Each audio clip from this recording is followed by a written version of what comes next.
आज क्षेत्र को 10 साल से 2 बार केंद्रीय मंत्री रहे हैं, सांसद महोदय। आज बताओ पलवल के लिए, इलाके के लिए क्या किया है उन्होंने बहुत कुछ किया। वो तो अभी नितिन गडकरी को लेकर आए हैं। वो तो अजय नितिन 2 दिन पहले लाए हैं ना। अब ये लोकसभा चुनाव में फायदा उठाने के लिए नितिन गडकरी को लिया है। पहले उन्होंने जो बदरपुर टोल प्लाजा लगता था उस पर ये बात करते थे कि भाई ये हटवाएंगे, उन्होंने उल्टा गदपुरी लगवा दिया, उसमें भी 315 रुपए का पास, हमारी जनता को लुटवाने का काम किया। ये दलाल साहब को श्रेय जाता है, इतनी लंबी लड़ाई लड़ी टोल को हटाने के लिए, और जिसका पास 200 रुपए कराया इलाके की जनता के लिए, और आज भी हाई कोर्ट में लंबित है। जहां तक है अभी भी हमारा ये दृढ़ निश्चय है दलाल साहब का कि इस जजिया कर को हटा के रहेंगे हम गदपुरी टोल को। तो इतने बड़े बड़े काम किए इन्होंने। तो बीजेपी सरकार तो किसानों का दमन कर रही है, मजदूरों का दमन कर रही है, व्यापारियों का दमन कर रही है। अब चुनाव नजदीक आ गया, राम मंदिर का फायदा उठाना चाह रही है। इन्होंने अभी नूह में दंगे कराए, ये सब जग जाहिर है, जनता जानती नहीं क्या। लेकिन ये उनको जनता को बहकावे में लाकर राम के नाम का फायदा उठाते हैं। ये हमेशा की आज की बात नहीं है।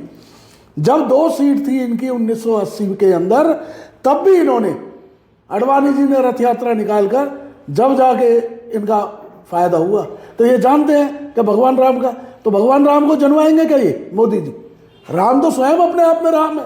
जब आपने कहा था 1980 में 2 सीटें थी, उसी दौरान के बाद से लगभग भारतीय जनता पार्टी के आप नेता हुआ करते थे, युवा मोर्चा के कद्दावर नेता हुआ करते थे प्रदेश के। दीपक मंगला जो विधायक है आज, वो भी आपसे बाद में एंट्री हुई उनकी है जी, आपने कराई थी शायद जी। तो आपने बीजेपी छोड़ दी हैं, दलाल साहब के साथ आ गए। अगर ये क्या कहा जा रहा है, राजनीतिक हलकों में चर्चा है कि अगर राजेश्वर गर्ग करण दलाल के साथ ना जाते तो करण दलाल को हरा कर विधायक होते। मुझे तो बीजेपी के आदेश थे करण दलाल के साथ रहना है। 2000 के अंदर मनोहर लाल खट्टर के आदेश थे कि भाई आपको करण दलाल के साथ रहना है, तो मैं नहीं छोड़ सका। उसके बाद ये मेरी बात है, मैं किसी की पीठ में छुरा नहीं होप सकता, ना मैंने बीजेपी की पीठ में छुरा होगा। जब मैं बीजेपी के साथ था तन मन धन से, आज मैं कांग्रेस के साथ हूँ, दलाल साहब के साथ हूँ, तन मन धन से साथ हूँ। ये कौन सी बात कर रहे हो? ऐसा कब कहा आपको? क्या चीज? खट्टर साहब ने कब कहा? या मोदी जी 2000 के इलेक्शन में करण दलाल बीजेपी में थे और बीजेपी में और चौटाला साहब का समझौता हुआ 65-25 सीट पर, और उसमें सबसे पहले सीट डिक्लेयर करी चुनाव के अंदर पलवल की देवेंद्र चौहान की चौटाला साहब ने। और दलाल साहब ने कहा वहाँ मोदी जी को कि मोदी जी बताइए, तो उन्होंने आशीर्वाद दिया कि आप आज़ाद लड़िए चुनाव। और खट्टर जी को दलाल साहब ने कहा कि भाई राजेश्वर गर्ग को मुझे दो, तो खट्टर साहब ने मुझे दिया दलाल साहब को। तो आप लोग देवेंद्र चौहान के साथ नहीं रहे थे? नहीं, बिल्कुल नहीं। और बीजेपी मैं के बाकी लोग?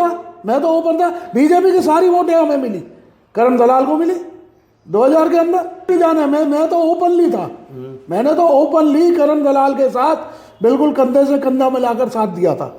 मैंने कभी, मैं उसके बाद ना मीटिंग में गया बीजेपी में, ना मैं बीजेपी में रहा। आज भी करण दलाल के साथ हूँ।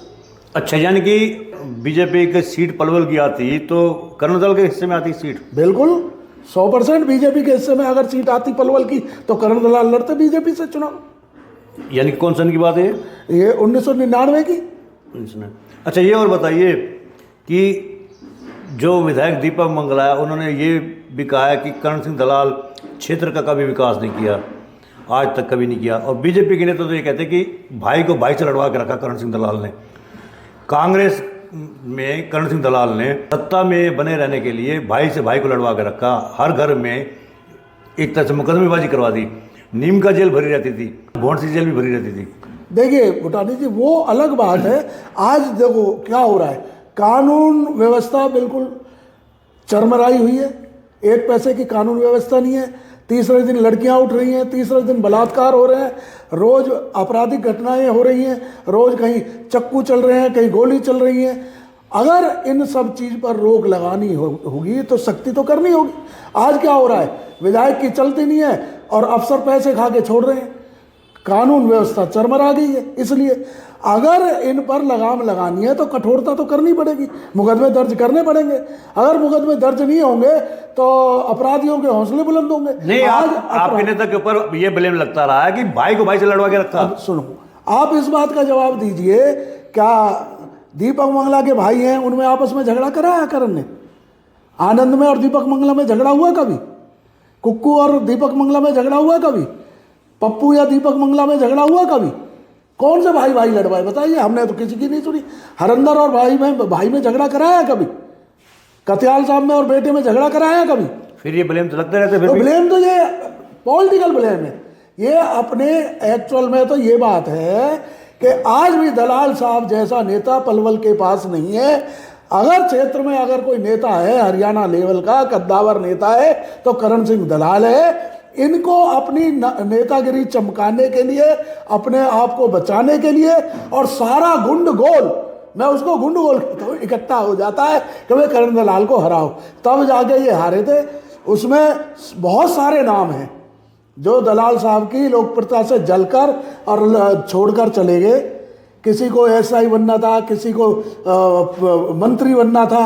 आधे लोग तो कहते थे मुझे चेयरमैन बनाओ, किसी को, अब चेयरमैन तो एक ही बनेगा नगर परिषद का, सब बन नहीं सकते। तो बहुत सारे, मैं नाम नहीं ले रहा उन लोगों के, महत्वाकांक्षी लोग छोड़कर चले गए और वो ना यहाँ के रहे ना वहाँ के रहे। वहाँ भी उन्हें कुछ नहीं मिला है।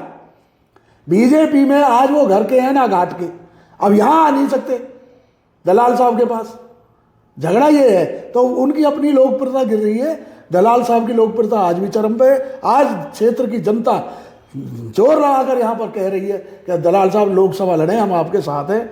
और दलाल साहब वो हैं कि जो कहते हैं वो करते हैं। उन्होंने ना पलवल में कभी प्रॉपर्टी डीलिंग करी, ना कभी भ्रष्टाचार को पनपने दिया, ना कानून व्यवस्था को पनपने दिया। आज अपराधी जो किस्म के लोग हैं जो आज अपराध कर रहे हैं, बताओ कहाँ सट्टा नहीं खिलाया जा रहा, कहाँ जुआ नहीं चल रहा, कहाँ कौन सा सट्टा नहीं हो रहा। पूरे पलवल में हर गली में शराब बिक रही है। तो इन पे कौन लगाम लगाएगा?